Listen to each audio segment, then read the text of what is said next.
La policia local de l'Escala ha engegat avui una campanya informativa i de conscienciació per prevenir els excessos de velocitat amb la posada en marxa del radar que es va adquirir a finals de l'any passat. A les darreres setmanes ja s'havien estat fent proves i a partir d'aquest matí s'aniran fent controls de velocitat puntuals en diferents carrers del municipi. D'entrada, aquesta no és una campanya sancionadora.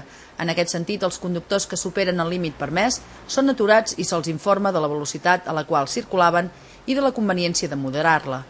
Només en els casos en què es considera que l'excés detectat és greu, es posa la sanció corresponent. Bé, avui és la posada oficial en marxa del radar, que com sabeu disposem com una eina més de la policia local des de principis d'any. És cert que ja fa uns dies que s'està utilitzant i estem fent proves, òbviament, és una eina molt sofisticada i estem treballant, però avui diguem-ne que es posa en marxa. Aquesta campanya, que en principi no és sancionadora, que és l'objectiu d'aquest radar és que sigui una eina pedagògica i de conscienciació de la població. Durant aquesta campanya no se sancionarà ningú, sinó que s'aprofita per aturar tots aquells vehicles que circulen amb una velocitat superior a la que està establerta per cada via.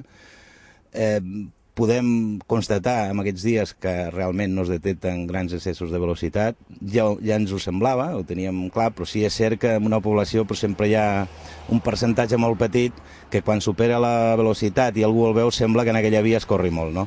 L'objectiu del radar és detectar aquestes conductes més greus, que aquestes sí seran sancionades, però en principi no té una finalitat d'anar a sancionar exclusivament la velocitat genèrica de la via.